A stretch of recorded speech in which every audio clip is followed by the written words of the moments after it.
Satang Prasanga.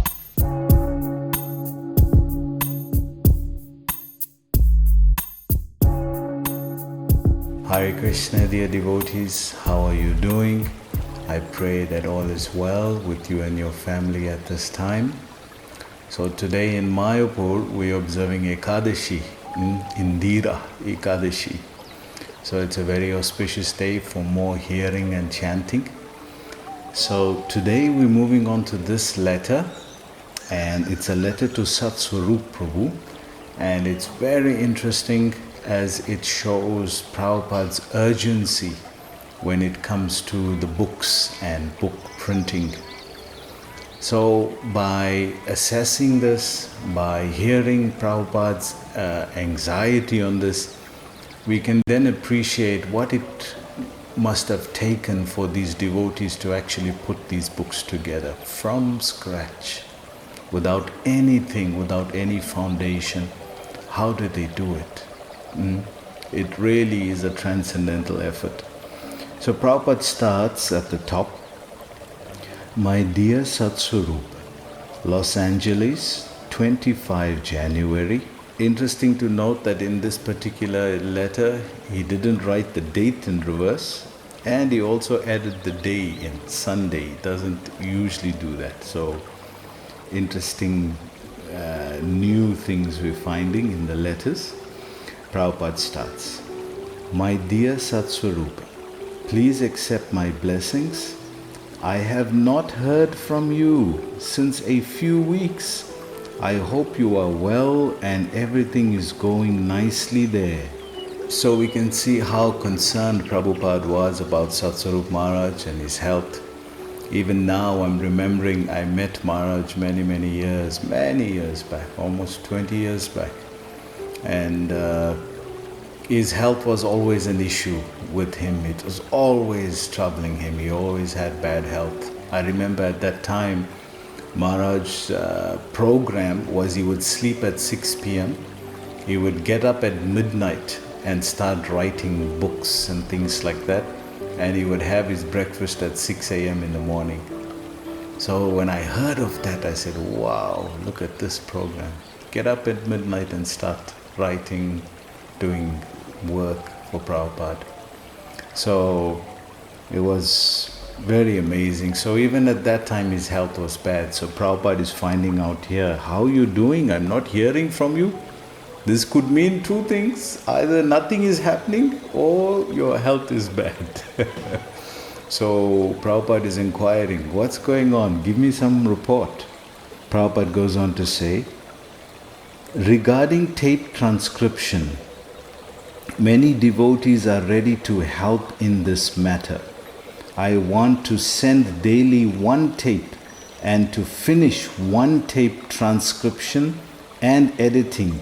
It takes about 1 week. So look at the pace in which Prabhupada is transcribing.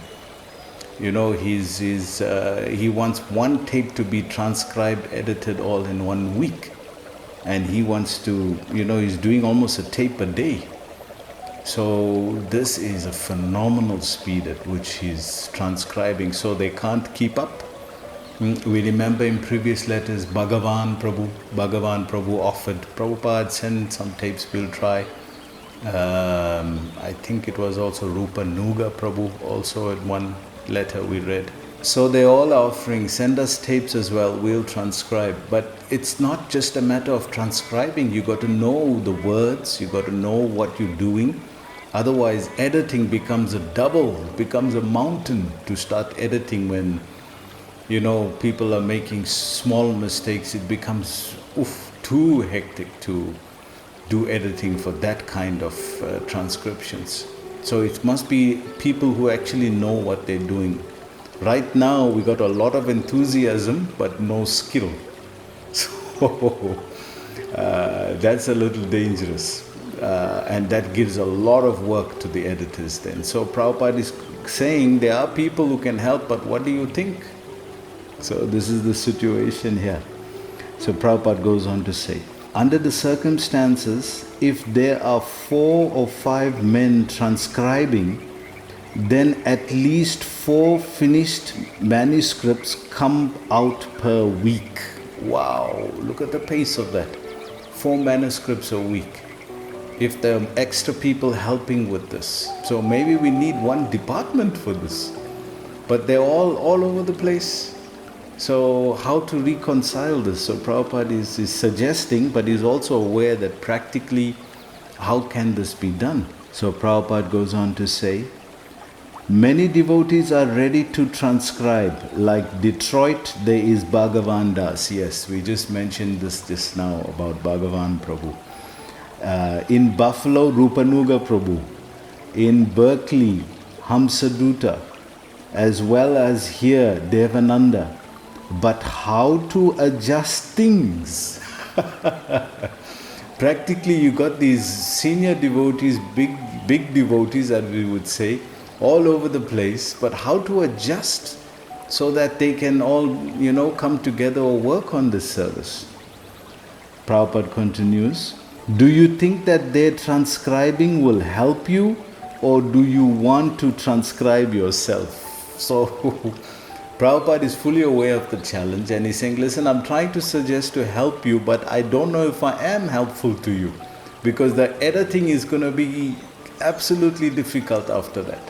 Because you got all different kind of people, you don't know how well they know the Sanskrit or familiar with what Prabhupada is saying. So it's a real mountain.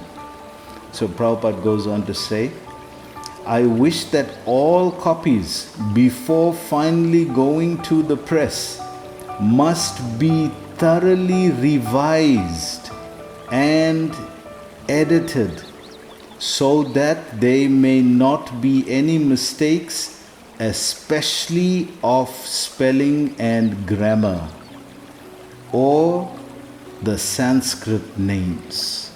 So I think I've commented enough on that. I don't, because this does become a bit of a controversial thing. I have commented enough on that point, and you can read what Prabhupada is saying directly there. I don't want to discuss that anymore. So Prabhupada goes on to say, so how to finish it? Now he's saying, I'm saying all this to you, I'm requiring this level, this standard of editing. Now is your job. How to finish it? How to do this? So Prabhupada goes on to say, I do not know. I'm just telling you to do this. I'm empowering you, but I do not know. So Prabhupada is saying, so give me your directions about this immediately. So Prabhupada is saying, I want to hear what you have to say about this. And so Prabhupada was not only giving orders and like he knew everything transcendently. Yes, that was an aspect of him, but he also had a human aspect where he's saying, tell me what you think. Tell me what you advise. And he's doing that in this case here. He goes on to say, whether I shall send the tapes directly to you or to other centers who are ready to help. How many pages and up to which chapter is the Krishna book finished? Up to now. So the Krishna book is still being done. You must remember, they're starting from nothing. They don't even know how to do books, how to write books, transcribe books. There's paintings going on. There's one painting department that are doing the beautiful paintings that we now take for granted in the Krishna book. There's, typesetting, editing, Sanskrit, all of this also going on. So when we read Krishna book, we can appreciate what effort went into this book for this to appear here in my hand right now. So very soon coming up is Purushottam month. It's also Kartik month. It's a perfect ideal time to read Krishna book. So when you are reading Krishna book, please remember these efforts and bless these devotees. Thank these devotees for putting all this effort in so that we can have access to the beautiful pastimes of Krishna. Prabhupada goes on to say, how many pictures are ready? if you can let me know all these points, it will be very nice. I hope this meets you in good health. Your ever well wisher, A.C. Bhaktivedanta Swami. So you can see Prabhupada is really anxious about what's happening with the printing and editing of his books at this time. And it gives us a very deep background mood of what went into putting this together. So we have access to all these books now.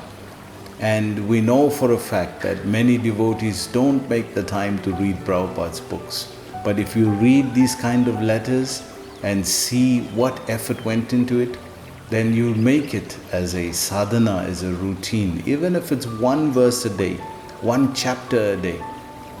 I know devotees like in Vrindavan, His Holiness Radha Govinda Swami in Vrindavan, he reads one canto a day.